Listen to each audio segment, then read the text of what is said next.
Hello, and welcome to SpeakFlow English. I'm Ethan, and today I have a beautiful and touching story for you. This story will help you practice slow English, build your vocabulary, and feel the rhythm of the language calmly and naturally. Today's episode is called The Selfish Giant. It was written by the Irish author Oscar Wilde more than 100 years ago, but its message is still powerful today. It's a story about kindness, sharing, and change, and it's written in simple, beautiful English. First, we'll listen to the story slowly. Then, I'll teach you some important vocabulary. Finally, you'll practice shadowing so you can repeat with me and improve your fluency. So, find a quiet place, relax, and let's begin our story. Part 1. The Garden and the Wall. A long time ago, there was a beautiful garden at the edge of a village. The garden was full of green grass, soft flowers, and 12 fruit trees. Every afternoon, when school was over, the children came to play there. They laughed, ran, and climbed the trees. In spring, the birds sang sweetly in the branches. In summer, the trees were covered with golden fruit. It was a place full of life, joy, and laughter. But one day, everything changed. After many years away, the owner of the garden came back. He was a giant, very tall and very strong. When he saw the children playing in his garden, he shouted angrily, "What are you doing here? This is my garden. Get out!" The children were so frightened that they ran away as fast as they could. The giant was very selfish. He did not want anyone else to enjoy his garden. He built a high stone wall all around it and put up a sign that said, "No trespassing. Keep out." Now the poor children had no place to play. They walked around the wall sadly and talked about the beautiful garden inside. "How happy we were there," they whispered. Part 2. The Winter That Never Ended. When the giant closed his garden to others, something strange happened. The seasons stopped changing. Spring did not come. The trees forgot to blossom. The birds did not sing. The grass turned grey, and the flowers hid under the cold ground. Only snow and frost visited the garden now. The giant sat at his window and looked out at his silent white garden. He said, "I do not understand why spring is so late this year." But the snow and the frost laughed and said, "We will stay here as long as this giant is selfish."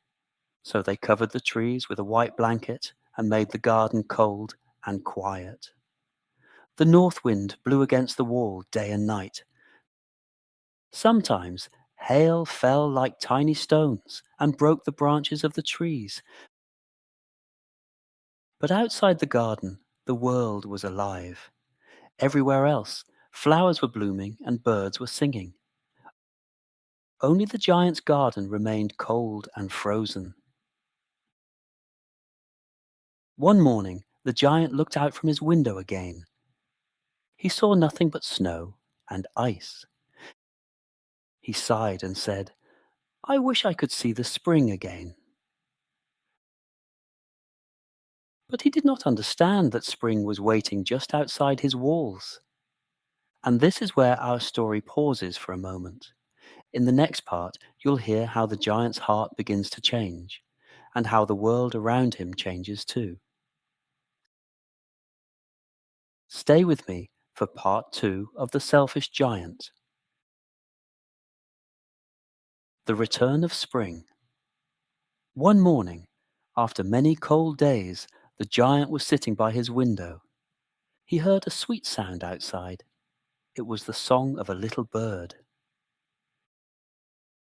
For so long, He had not heard birds singing in his garden. The giant thought, "What a lovely melody! Maybe spring has finally come back."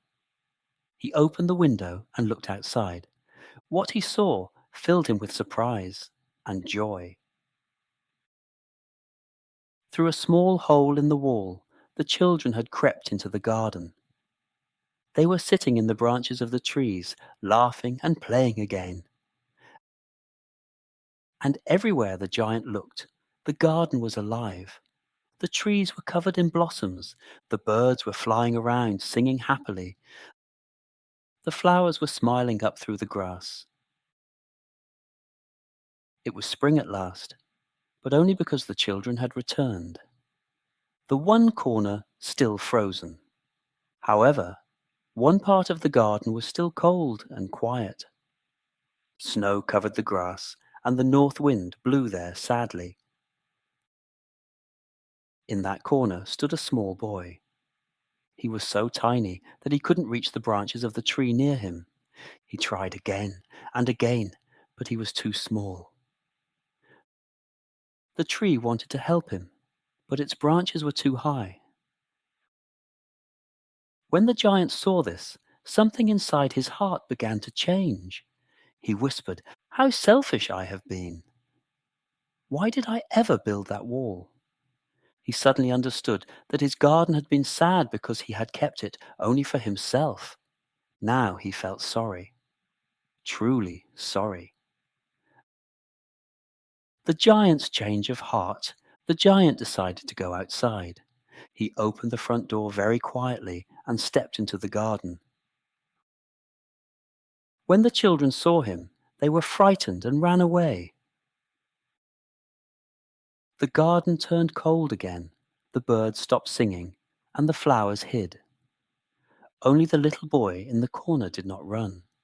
His eyes were full of tears, but when he saw the giant coming toward him, he smiled. The giant's heart melted like snow under the sun. He said kindly, "Come, little one, let me help you climb." He lifted the boy gently in his large hands and placed him on the tree. And suddenly, the tree burst into blossoms.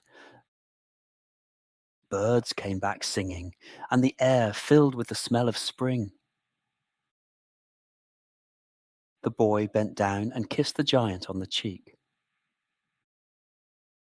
The giant felt warm tears on his face, but this time they were tears of happiness. The Garden of Joy. When the children saw that the giant was no longer angry, they ran back into the garden. Spring returned everywhere, on every tree, every flower, every corner. The giant laughed with joy. He said, "It is your garden now, my dear children." He took a great hammer and broke down the wall, piece by piece. Outside, the people saw the children playing and the giant smiling among them. From that day on, the giant was no longer selfish.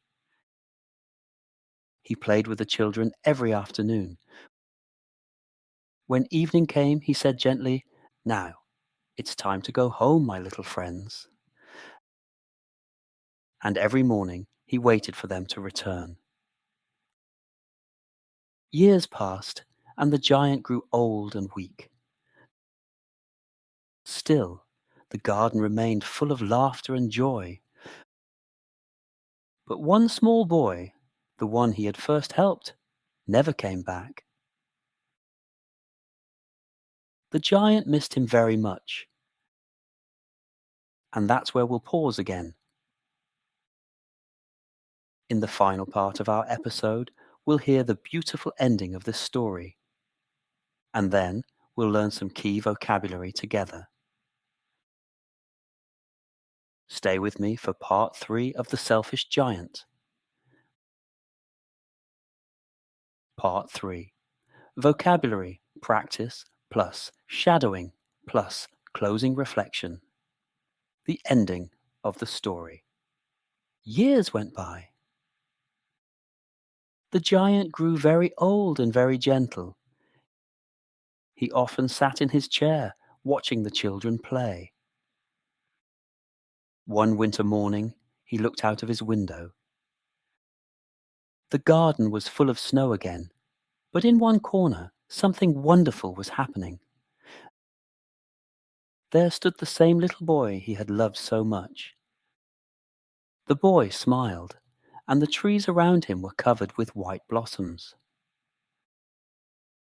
The giant hurried outside and said softly, "Where have you been, my little friend?" The child looked up and said, "You once let me play in your garden. Today you shall come with me to my garden in paradise." When the children came that afternoon, they found the giant lying peacefully under the tree, covered with white blossoms. He was smiling. The selfish giant was selfish no more. Vocabulary time. Now let's review some of the most useful words from today's story. I'll say the word, explain it simply, and then we'll repeat together.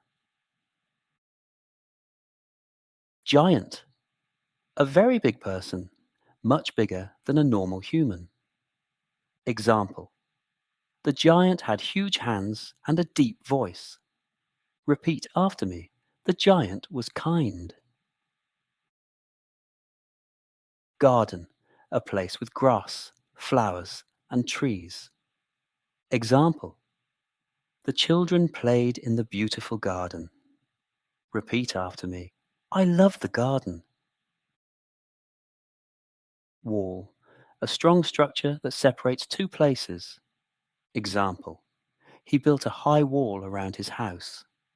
Repeat after me. He built a wall. Selfish.